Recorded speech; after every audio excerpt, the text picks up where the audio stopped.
Hello, everyone. Welcome to the 21 Hats podcast. I'm your host, Lauren Feldman. This week, Liz Picarazzi, Jaci Russo, and Laura Zander talk about what it's been like building a business in partnership with a spouse. And they all agree on some important things. For one, they all say that had their husband been just another employee, he probably would have been fired. All three say that in their relationships, they are the gas that drives the business, and their husband is the brake that sometimes keeps them out of trouble and sometimes frustrates their entrepreneurial instincts. And all three agree that some things are best left undiscussed. For example, says Jaci, Michael doesn't even know what we make. He also doesn't know what any of the employees make. But the three CEOs also agree on this. In the final cost-benefit analysis, they wouldn't want to build a business any other way.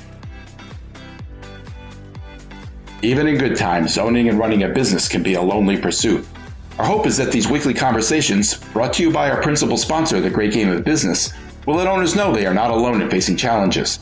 Same thing with our daily newsletter, the 21 Hats Morning Report, which Inc. magazine named the best newsletter for business owners and which you can subscribe to for free at 21hats.com, where you can also find transcripts of our podcast episodes and lots of other articles and interviews. Joining me this week on the podcast are regulars Liz Picarazzi, who's CEO of City Bin, which is based in Brooklyn, New York, and makes trash enclosures and package bins. Jaci Russo, CEO of Brand Russo, a marketing agency based in Lafayette, Louisiana. And Laura Zander, who is CEO of Jimmy Bean's Wool, a digital yarn store based in Reno, Nevada, and Madelintosh, a yarn manufacturer and distributor based in Fort Worth, Texas. The episode is titled, Do You Take This Man to Be Your Business Partner? Welcome, Liz, Jaci, and Laura. It's great to have you here. Today, I want to talk about partnerships. Some people think trying to build a business with a partner is just a bad idea. Obviously, it can work, but it can be hard. But you guys have kind of doubled down on having a partner because not only do you have a partner in your business, but that partner also happens to be your spouse, which kind of ups the ante. So to start, I guess I'm wondering, did any of you have doubts about whether this would be a good idea before you chose to embark down this path? And if so, how did you get past those concerns? Maybe start with you, Jaci? Sure. Well, I didn't originally plan on going into business with my husband at all. I met a cute guy who happened to also work in advertising. He's a graphic designer. I do media buying and business development, kind of a fractional marketing director. And we, hit it off, dated, got married, 10 months later had a baby, and then about to have another baby 10 months after that. So in the process of my second pregnancy, realized this was not going to work for my current employer, who had already decided that he gave me time off for the honeymoon, and then he gave me time off for the first baby. And the second baby was not going to fit with his schedule, and actually said, can you schedule the delivery on a Friday so you can be back at the office on Monday? Wow. And I thought, well, the first kid almost died because he flatlined. The quarters wrapped around his neck 3 times. It's a whole medical saga. The second one was going to be a breeze delivery. I found out later, but at the time I had no idea. I only had the first experience, and I assumed it was going to be as horrific as the first one. So I'm thinking, well, taking 4 hours off to have a baby is not really going to work for me. Mm-hmm. At least he was honest. Yeah. You knew where you stood with him at all times. That's very clear. And so my father-in-law said, why don't you go on your own? And I thought, well, what do you mean? I work for people. I don't even know what a 1099 was. And in the effort of going out on my own as a freelance media buyer, those media clients had needs that my graphic designer husband could fulfill. So he just did it as a side hustle for me until 6 months in, I have more clients than the agency where he works. And he's like, I can't keep doing 2 full-time jobs with a wife and 2 kids. Can I quit my job and work for you? And now all of a sudden we have this partnership. And then it turns out I'm pregnant with a third. Wow. And he literally said, can I come work for you? Like from the very beginning? Well, I recall those words. The book is called He Said, She Said. He has a different version of events, but that's pretty darn close to accurate. Maybe he said with you. He might have said with, but I heard for. That's amazing. I really love that commercial where they throw the flag on the play and they do the replays of people's conversations. I need that in my daily life. Well, what was your initial thought? Did you think this was a great idea? Did you have concerns about, the amount of time you would be spending together? Well, I was knee deep in work and somebody had to pay the bills. And so I think he's the best graphic designer I knew then and know now. So that was a no-brainer. It was more about we sometimes don't communicate very well. And so how are we going to continue to be married and raise kids and now run a business together? That's a lot of time. And then I'm hormonally pregnant. And so the very first thing I did was hire an employee. So now I would tell the employee and the employee would tell Michael what needed to happen. And those buffers, I think the buffers saved us. Yeah. Well, I was just thinking, Jaci, how much of your life together have you spent not working together? I mean, it doesn't sound like there's much. So it's almost like, well, this is just the way it is. This is what our life looks like together, right? We have these kids, we have this business. I mean, it's not like you had 10 years working at different businesses together. No, I mean, from the moment where we met and had our first date in January to getting engaged in April to getting married in October. Oh my God. To finding out in November that we were pregnant with a honeymoon surprise, to having that baby the next August. And so now this is the next year. I mean, so yeah, so 2.5 years. Okay. Yeah. I mean, I think it's really, really interesting. And I think that with Doug and I as well, we met at work and then we always worked together. So we don't know any different. We don't really know what it's like. I mean, even when we did work at different businesses, which was a couple of years, either we would do projects on the side together, or we would, we even programmed in the same languages, and it's part of our relationship. And just kind of always has been. So. Did you start the business together, Laura? When you started Jimmy Bean's Wool, it was a brick and mortar yarn store and you sold coffee too, right? Yeah. Yeah. And was Doug involved in that? Yeah, because we were building the website together because we started the business because he had a full-time job, but I had started my own business building websites for people and doing the back end stuff. And more often than not, I would need his help. He's a better programmer than I am. And so I would sell projects and we would work on them together. And so we built this platform, which is, 25 years ago, which is the platform that we still use. I built this platform for another company. And then when we decided to open Jimmy Bean's, it was me full time in the store, in the retail business, filling the orders, doing the operational stuff. But he and I built the website and the platform and all that stuff together. So from day one, it was always the two of us. He just had another job to pay the bills for the first couple years. But it's always been, it's a joint investment, from our standpoint. So you didn't really take the time to stop and think, is this a good idea? It's just you'd been worked together before. Exactly. Yeah. But I don't really take the time to think of anything as a good idea. You just jump off the cliff. Right. All gas, no brakes. Yeah, all gas, no brakes. That's me too. He's my brake. Yeah, Doug is the brake for sure. That's Jaci. Frank is too. Yeah, we're so similar. It's crazy. Right. Yeah. Except I would say that he's never thought of himself and I've never thought of him as working for me. For us, it was always our business. And then when I met you and I applied for that Ernst & Young Winning Women, you had to be a woman-owned business. So I think we were 10 years in or 9 years in. And so we changed the structure of the business to be 51% me and 49% him. But it's really just paperwork. We're two equal partners. Well, and Laura, I would agree that we are equal partners, but we had a conversation very early on that somebody has to be the boss. Somebody has to be the final word. And we collectively agreed it was me. Well, and you know what? I think that here's the difference. Doug and I have a very passive aggressive relationship. So, he's from the Midwest. My family, originates from Midwest. So we don't have those quite frank conversations. And so we've never talked about it that specifically. We just, I'm the figurehead, if you will. And I did put CEO on my business cards, but that was more from a PR standpoint. I'm the one who technically everybody comes to, or I shouldn't even say technically, operationally everybody comes to, but it still is, we're both the boss.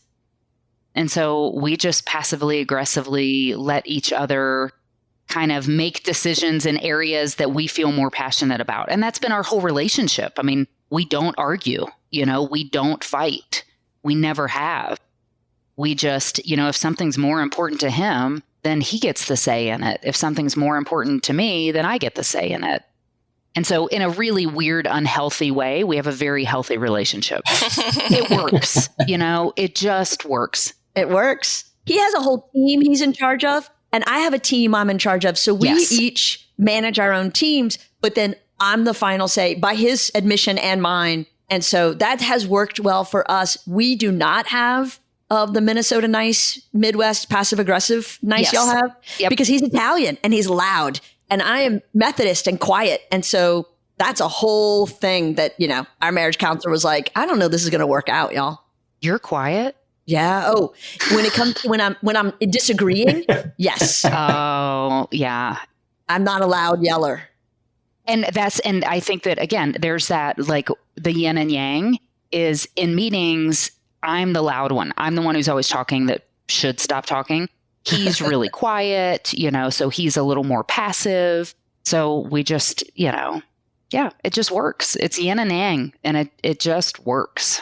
Liz, how about you? You started City Bin by yourself, actually after having started a previous business by yourself. And then Frank joined you later. Did you have any concerns about what it would mean for both of you to be working in the same business? Yeah, we definitely did.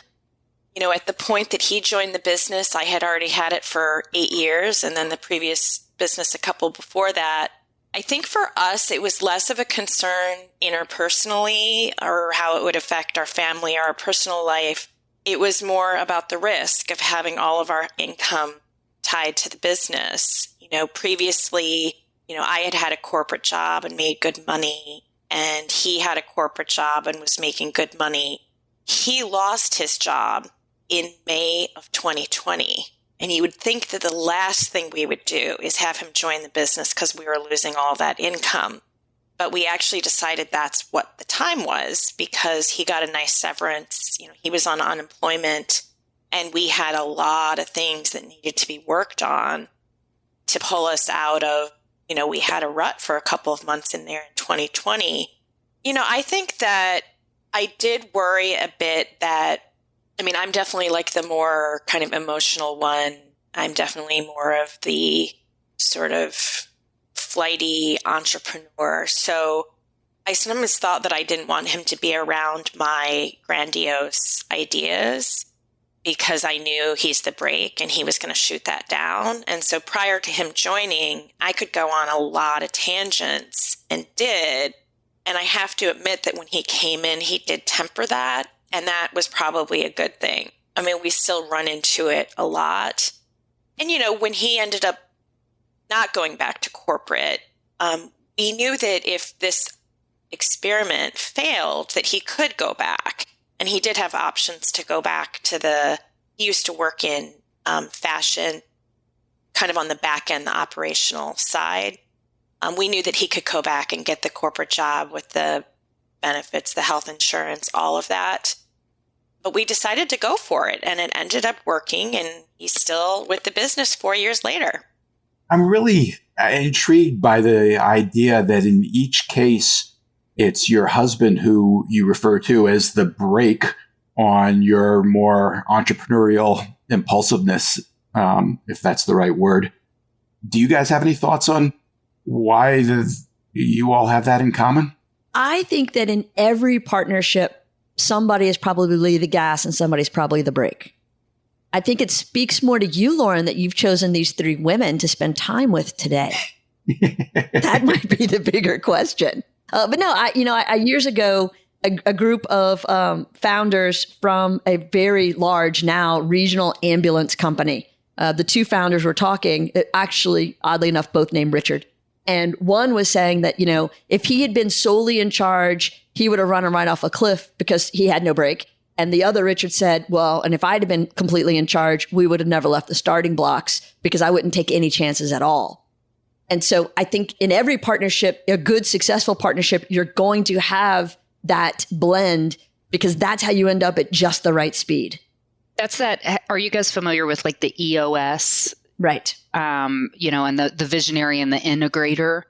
So you've got the one person, obviously, that hits the gas, and then the integrator is the brake. And it just so happens with us that we're married to the integrator. Yep. Yeah, it was really interesting for us when unlike Jackie, it took us 10 years to decide to have a child. So we spent the first 10 years just in this we just were on a great path. I mean, we worked 7 days a week, but we would, go ski for a few hours here and there. And so we worked together, we played together, we did everything together, and we just had it dialed. And then we had a kid. And all of a sudden, and we have no family, so we didn't really realize somebody has to watch the kids sometimes. And, we didn't know about the daycare stuff, and, we were completely unprepared. And what we didn't anticipate and didn't realize, one of the 8,000 things we didn't realize was that we were going to lose our integrator. So I'm still driving the business because I'm the gas. And Doug is doing what he does best, which is details like feeding the child and doing the things to make sure the kid's alive. And so he wasn't able to spend as much time being the brake in the business. And it took us a couple years to really realize that this is what was happening. And so I had to, it took us forever to find a new integrator because now we had this third component at home that we had to take care of that we had never had to take care of before. It was super disruptive. So I highly recommend avoiding this situation or planning for it and that's, if we could go back, that's what we would have done. Either I would have gotten somebody like an au pair or somebody to come in and take care of the kid so we don't lose our integrator, or I needed to replace the integrator at work, which is what we ended up doing. And that helped. I think the timing on that means a lot. With Frank and I, we had our daughter for 13 years before he joined the business. And so all of our roles in the household and everything were really well established. Yep. I have a feeling that if we had more than one child, we might not have taken the risk, either me or him, to have a business. Luckily, I was able to go at it for like 8 years or so before he joined. But, if we had had 2 or 3, like nothing against Jackie people that have more children, but I don't think I would be an active entrepreneur if I had a lot of kids. I just wouldn't have been able to do it. I wouldn't have been able to juggle it. My brain as it is just going in too many different directions. So I think that for us, that was actually one of the best decisions we made, was to just have one child. I know my mother-in-law, if she's listening to this, would be furious hearing this. But the truth of the matter is, it really made it a lot easier for me to make the decision to start a business in the first place, because I was a mother of one and she was 5 years old. I kind of knew how to be a mom. Our roles in the household were pretty well set. So a lot of it does depend on timing. All 3 of you have talked very positively about how your relationship has worked with your husbands being the brake. But there must have been some times, I suspect, for each of you when his being the brake produced some tension. We're all entrepreneurs. There have to have been times when you wanted to run a little bit faster, I'm guessing. How have you guys dealt with that? I can talk to that because I feel like I'm in that a lot. So with inventory in particular. So we're a product business. We buy things before we sell them. We have inventory. We have a cash flow, a very up and down on our cash flow. And I'm much more with purchasing inventory. I would say I'm expecting and planning for success. which means I'm inclined to buy a lot more inventory than Frank is. He's definitely much more conservative with it, because he's been in business for many less years than I have. He's going to be very cautious about making purchases. And unfortunately, with our business, well, fortunately or unfortunately, we've had a lot of growth and success the last couple of years, and we oftentimes are out of inventory because of his conservative purchasing. So right now we're in that situation where our warehouse is virtually empty. We're not getting inventory for another 4 to 5 weeks. And so I would say that that's been a really major point of contention because, that means customers need to wait. We potentially are losing business because people don't want to wait 12 to 14 weeks, understandably. And it's a discomfort he has with spending the money that needs to be spent to get the inventory that we need to meet demand.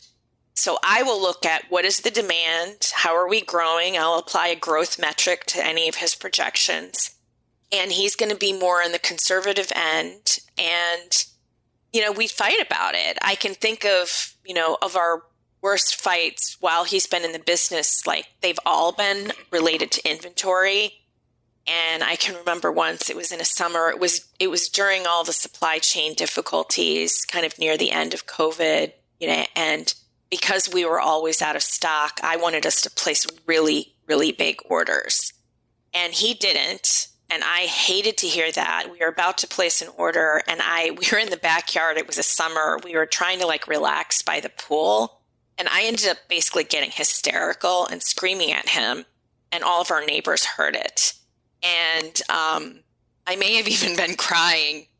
And I realized in that moment, we need to really get on the same page with the cadence of ordering because I don't want to get crazy about this. And so I've really laid down more criteria for making the inventory purchase the way it needs to be, and right now we're placing an order. I think that we kind of met in the middle of what I wanted to buy with inventory and what he wanted, but I will say things to him like, well, let's just see if this inventory runs out again.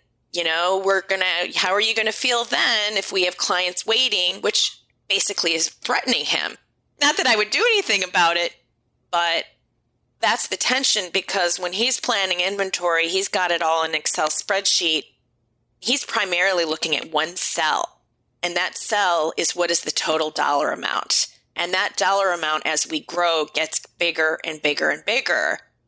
And his comfort level is not growing with that number. And that we need to work on that, to have to explain, we have a line of credit at the bank that's also growing for that very reason. It means tap that line of credit instead of buying conservatively and having customers wait. So, if you ask Lauren, you're asking kind of what have been the downsides. That's been one area where we really have difficulty. And in my worst moments, I will say he's preparing for failure and I'm preparing for success. And I'll get in this sort of black and white thinking, take it personally. If he thought we were going to go as high as I think we're going to go, he would be wanting to buy more. But, it's more of the conservatism. And when that cell keeps growing and growing, I think for most people who aren't entrepreneurs, that would be terrifying. So can I ask, Liz, we have gone through, that's very, very similar because we're an inventory-based business as well. So where it ended up, we reframed it because at the end of the day, all of this money trickles down to us, right? So if the business is profitable, that profit is ours, right? And this business is our single largest personal investment. And so we think about this in terms of, we just went through this. I'm like, look, there's an opportunity to buy some closeout merchandise. It's going to cost us $75,000. Do we want to invest $75,000 in inventory that I am confident we can turn over in 60 days? And so then we make it's a personal investment strategy, or do we want to put that $75,000 in the market? Do we want to put it in our 401k? Do we want to go buy a house? What are the options for this $100,000, this $50,000? Yep. And, through these acquisitions that we've done as well, it's a similar conversation. Like, we can spend $100,000 to buy X, Y, and Z. What else could we do with that $100,000 personally to get us towards our retirement goals? And then we just kind of look at it together, and we've gotten to a point. So it sounds to me like he doesn't trust that you can turn this money into something. Yeah. I mean, I don't know how much you're talking about. I mean, we've gone up to 500,000.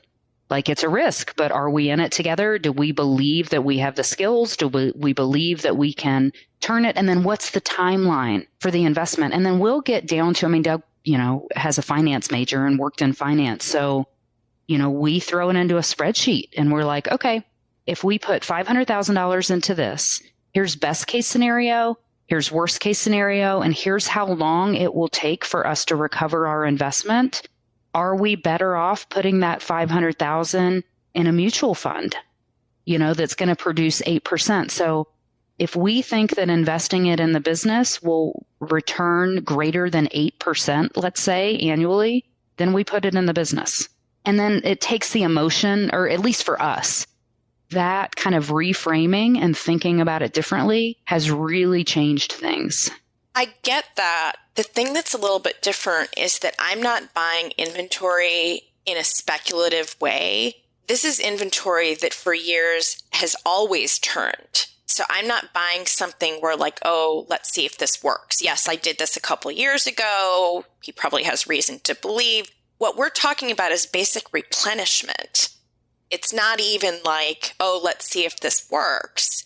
It's more like, what is the cadence of buying this thing that we've proven for years is going to sell out as it has? Well, then it sounds like you have the wrong supply chain manager. You have the wrong guy in procurement, independent of whether or not he's married to you. I mean, if that was an employee, what would you say? I mean, I don't know what exactly. I mean, I don't want to say I'd fire him, but I think that there would be more receptivity of a real employee to my feedback. Well, do you have metrics that you're like, hey, we need to have this many days of inventory in stock? And it's just math. Yeah, I think that I need to develop that more. With this most recent inventory purchase, I said that I have 3 criteria to say whether the buy is the right amount. The first one is, would clients still need to wait to get their goods? Even 1 week. Like, there's no reason why that's needed with something that's going to turn. The second one was, is our warehouse empty or full, like throughout the cycle? And the third one is, do we ever need to furlough our installers because they have no bins to install? Those are 3 things that are metrics that are really easy to see and measure.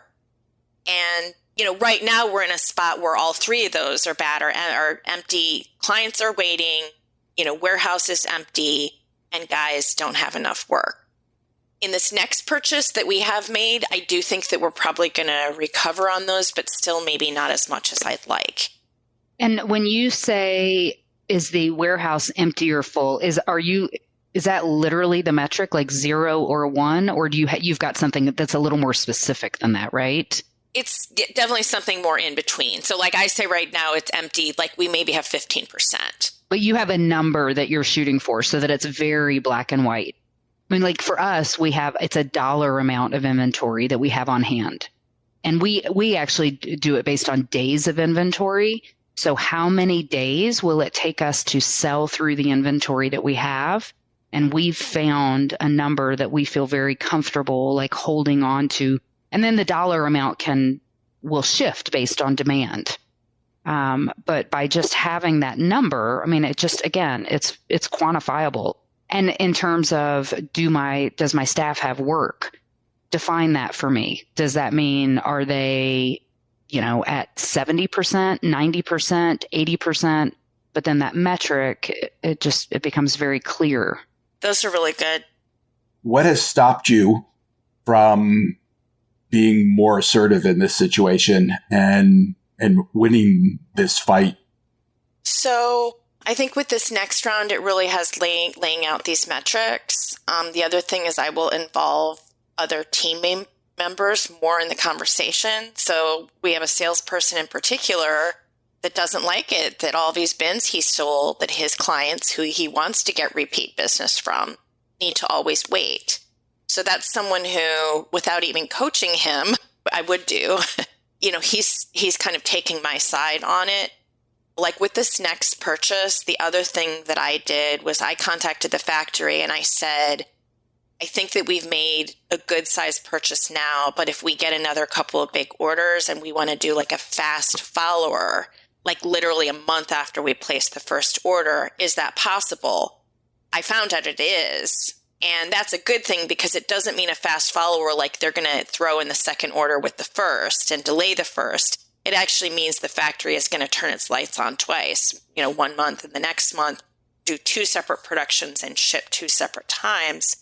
That gives it a little bit of a cushion. I don't know if that answers your question, but I would say like involving other team members and putting out these 3 criteria is what I've been doing. But then I also sometimes take a sort of perspective of, let's see what happens here. And maybe he's going to learn his lesson this time, which is, I probably shouldn't have that attitude. But the other thing is we haven't had any like major client complaints about waiting because we are still somewhat of a luxury good. So if someone orders like really nice outdoor patio furniture, the lead time on something like that is often longer than what ours is. So it is that sort of a purchase. It's not like we're, selling refrigerators and they need it immediately.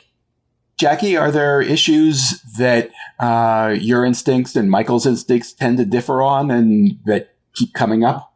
I wish he was here for this because he would be laughing so hard at how kindly you worded that question. So Michael doesn't really get involved in the decision-making around financial matters. He trusts me completely. He isn't comfortable in the conversation, doesn't have expertise in it. Neither do I, but I'm figuring it out as I go. And I think that actually would be a source of contention and a cause of fighting if we had to hash out budgetary discussions. So he's out. Home and office, just handle it.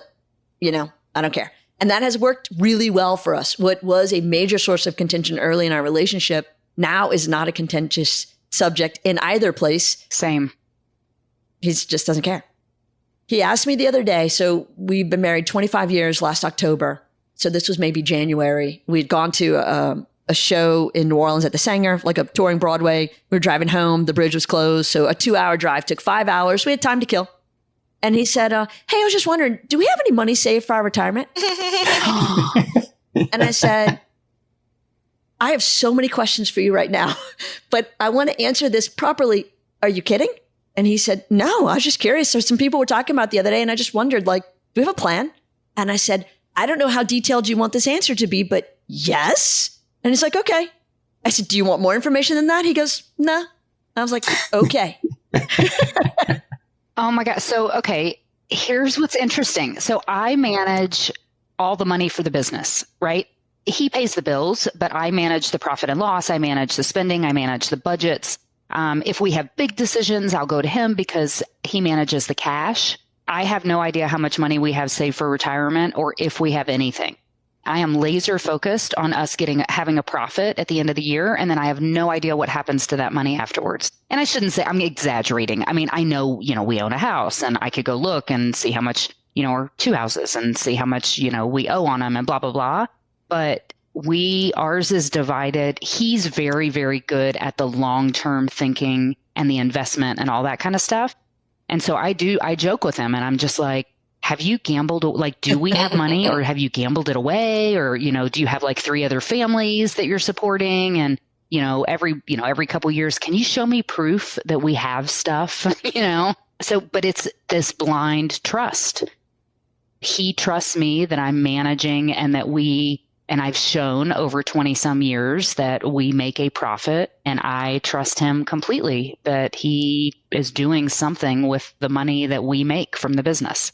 But Laura, don't you have to have some idea how much money you have and where it is when you're making decisions about buying inventory or buying another business? No. No, because I just trust him. I'm like, do we have 50,000 bucks? You know, do we have 75? Most 90% of the time, and the idea is 95% of the time, it comes out of, the cash flow from the business itself. But every once in a while, it'll be like, do we want to kick something in, like, personally? We need some extra money, or do we want to exercise our line of credit or whatever? But it took a long time for us to get to, like Jaci was saying, it took us a long time to figure out what our relationship was and who was handling what. And I don't handle it well when he gets a little negative about, cash is really tight. And I'm like, I don't need to hear that. I don't want to hear that. Like, it's going to be fine. It's going to be fine. So he's learned to just, really suppress his emotions. We've learned how to be more passive aggressive in some ways. And that just makes things easier. And he's learned to just suck it up. And if things are tight, he knows and trusts that it's short term and that it'll turn out okay. And, we've learned when to raise the red flags and, when to bring something up and say, hey, do we have 50,000? We've got a nice cash flow spreadsheet that it took us years to kind of come to terms with when we have, I need to pay 250,000 to a mill in 4 months. So I put it in this spreadsheet and, we've just kind of figured it out. Do you guys negotiate salaries with your husbands? Like our own salaries or other people's salaries? Your own salaries. Oh, I don't know. I mean, we've just set it at whatever the accountant tells us to set it to. And it's been that way for probably 10 years. Yeah, we don't really have much debate. We did double our salaries this year, which was awesome, but we also weren't paying ourselves enough. And we just kind of joke about it. I think I probably make close to double what he makes. It's all just coming into the household. There's no ego involved with that. Michael doesn't know what we make. He also doesn't know what any of the employees make. When I say he's out of it, I mean, he's out of it. And similar to what you were saying, Laura, if we have a discussion about money, it's not going to go well. He's going to be uptight. He's going to second guess everything I've done. It is going to frustrate him. It is going to piss me off. So we just don't talk about it. As long as he's comfortable not being directly involved and I'm comfortable with him not being directly involved, it works great for us. It works great. We realized very, very early on that we have very different relationships with money in our personal lives. So when I met him, I owned a house in Los Angeles and had just bought a house moving back to Lafayette. I had come from a really good paying corporate job in LA and had a really good paying agency job in Lafayette. And he was living in an apartment with some furniture from his parents from like 30 years ago. And it flooded when it rained, but it was fine because he just turned on a fan. And he took me on our first date, and this is actually in our book, and said, we went to a friend's wedding celebration. And then he said, do you want to go to TGI Fridays and grab a drink? I said, sure. So we go to TGI Fridays. It was on the way back towards town from where we had been to this event. And we sit down and he said, would you like a soda? Well, I'm on first date behavior. So I said, sure, I'll have a Diet Coke. And he never said, do you want to drink? He never said, do you want to order food? And so, I mean, it's a new guy. We're getting to know each other. I never asked. 5 hours later and a whole lot of free refills. I've been to the bathroom like 10 times. I haven't eaten. I'm starving. He drops me off at my house. He'd barely left the driveway. I'm in my car. I'm heading to Taco Bell. I'm hitting the dollar menu. I'm ordering all the food because I'm so hungry. I find out later that he had taken another girl out 3 days before. I mean, like, we're engaged when I find this out, which is fine. This is our first date. I didn't care that he had another date 3 days before. But he'd been out with a whole group of people. They had gone to a really fancy restaurant in Baton Rouge, steaks and bottles of alcohol, and just like his share for the dinner was like $250. So when we went out on our date, he had $2.85 in his checking account. So he picked TGI Fridays and soda because he knew his card wouldn't bounce when he paid.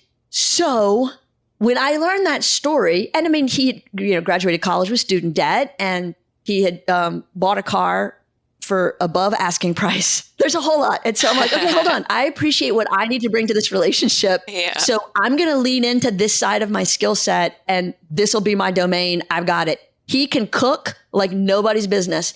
We eat It's a wonder I don't weigh 300 pounds. We eat so well. He has dinner ready at 5 o'clock. It is tasty. It is Italian. It's from his great grandmother's recipes back in Sicily.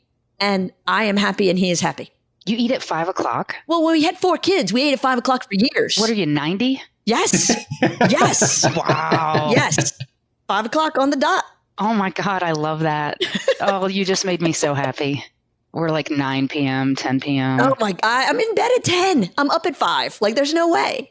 I should say it used to be I'm in bed by like 9 or 10. But okay, so we eat at 8. Right. But Yeah. it used to be like 9 or 10. Right. So now we eat at 8. 5 is so much healthier, I'm sure. Lauren, you asked a question about challenges, and I do want to share challenges with you because Michael, as a coworker, has a very loose relationship with deadlines. Yeah. And so the question that you asked Liz, was what would you do if it was a regular employee? Well, if an employee had the relationship with deadlines that Michael does, they'd have been fired within their 90-day review. Doug would be fired too for Yes. some of his employee Yeah. behavior. Yeah. Same. Absolutely. Yeah. But I'm sure I would be fired as well. So, Did I mention that I've got Doug, Michael, and Frank lined up for next week's podcast? That would be so awesome. Oh, You know what? he does. They can do that. Just We kidding. know. Just kidding. Just kidding. Lauren, we've talked about this before. At some point in the business, we had to decide, or maybe I had to decide because I'm the gas one, whether to choose the business or the marriage. And I chose the marriage. So there are things that, yes, if I had somebody, a third party in his role, that we would demand differently. And I would ask to be done differently, but I'd rather be married. And I think, the benefits outweigh the costs. Well, to chime in on that, I know for a fact that if either one of us had a different work partner, we would not have been as successful in our business because when he says, I need to go back to work and take care of something, I'm like, absolutely go. Whereas if he was going to some place where I didn't work, Great point. we have invested because this is the biggest piece of our retirement. We do have others. If you talk to him later, let him know this isn't it, all of it. But this is the biggest Yeah, piece. same. We Yeah. built a company that at some point we could retire very comfortably when we sell it or do whatever we're going to do with it. And so I love that he has even more work ethic than I do, which is a lot. And he's even more dedicated to this being successful. And so no one would have put the heart and soul and sweat into this like he has. Yep. I feel exactly the same with Frank. I mean, I have to say, since he joined, I work less than I used to. He works insane hours. He doesn't mind doing it. I don't need to crack the whip on anything that he's like doing himself. There are things that drop. There are deadlines that are missed, but sometimes it's hard for me to come down on him because then he's doing all these other things that I didn't even realize needed to be done because I'm not close enough to operations. But, our skill sets, he, came from operations and planning, and he definitely is more hands-on day to day. And I'm, he's the implementer and I'm the visionary, using the EOS terms. I don't think if someone else was in that role, I don't know if that working relationship would last because it's kind of the chemistry in how we've been able to do things that has made it what it is. And yes, it has its flaws, but I'm pretty sure that if I was myself working with someone else and had big expectations and they didn't want to work more than 40 hours a week, like he works a lot. And that's part of the reason why everything, for the most part, is getting done. But yeah, I'm really grateful for it. And I would say the other thing I'm grateful for is that it's really lonely to be an entrepreneur. Like before he joined the business, there were so many things I was stressed out about that I could kind of talk to him about, but he had his own job to think about. And so he would try to relate and help as he could. But now, like everything we have in common to talk about anything with the business. And that is maybe what the business needs, for now at least. And it works. And I don't feel lonely at all. Once he joined, I lost that feeling of loneliness. And for me, that's worth a lot. That makes sense. There's so much synergy. Like you said, you can't call your other, well, I mean, I do, but I can't call my other integrator on Sunday morning while we're unloading dishes and talk through a problem, So it's all these little things that just seem to really add up. Laura, you mentioned early on that you guys are still operating off a 25-year-old software platform that Doug built for the business. You've previously mentioned on the podcast that he's really the only one who can work with that platform. He built it. He's the only one who knows it. And that he's come to view that as kind of a cage that's kept him trapped in the business, even though he's had thoughts about leaving the business. Have you made any progress with that? Yeah. We're migrating to Shopify this summer. I mean, we're in the middle of it right now. So yeah, he's fully on board. We're fully on board. He broke in about October, November, with having, just all the maintenance that's required and being lonely and being the only one that really can make updates and make changes. So yeah, we're on a great path. You had concerns about making the switch. I think you hesitated to do it for a long time. What kept you from doing it sooner? He just wasn't ready. He needed to be fully, and this is, you pick marriage before you pick the business, So yeah, I mean, I had to wait for him to be fully on board and for him to be ready to make the switch. And he was ready this fall. And so that's when we did it. And it's going well. So far, I mean, we're just, we're in development phase. So yeah, I mean, it seems fine. Is that one of those big investments? Is it costing you a lot of money? It's not as much as I thought it was going to be, but we're going to need to hire more people, obviously, to maintain it. It's going to be ugly, this summer. It'll take about a year. But the out-of-pocket cost, the direct out-of-pocket cash, wasn't nearly as much as I expected. It was about half of what I thought. But it will definitely cost us in other ways. Can you give us a hint of how much it was going to cost? Yeah. Between 50 and 100. And is the goal for Doug to be able to leave the business? Yeah. I mean, eventually, yes. Yes, it is. And the goal is for other people to be able to manage this stuff. But yeah, the goal is for him to do what makes him happy and to be creative instead of having to do maintenance all the time. I have a question, actually. Yes, please. So I know for a lot of us, we've done like Vistage or EOS, so we have a peer group that we've created. And for me, that's been really important. Do you, with your spouses, require them to have some sort of an external peer group, or professional development or something that's outside of the day-to-day that gets them focused externally for a little while?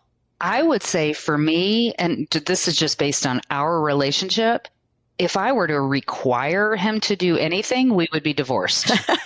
We are both very independent, rebellious, don't like people telling us what to do. So, and that goes back to that kind of passive aggressive, like I don't tell him what to do ever.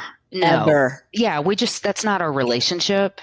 I trust him. He's got to find his own way. He's got to figure it out. And that means, like a kid, that sometimes we're going to slow down, or sometimes he's not at the same pace that I am, or whatever. And that's the kind of forgiveness. And we recognize that it's a partnership. I mean, I can make suggestions and stuff, but I'm not going to force him to do anything.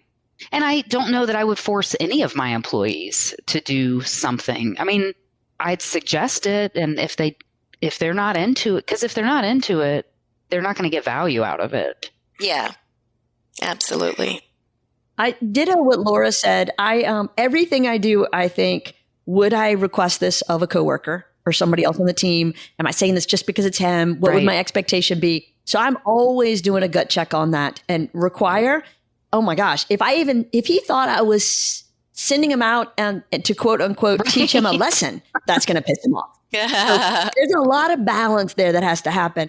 But I will say that he has been egoless in me being the face of the company and me attending all those things and me getting the awards and accolades. And he really, to his credit, because I think there's a lot of men who would not be nearly as comfortable as Michael has been.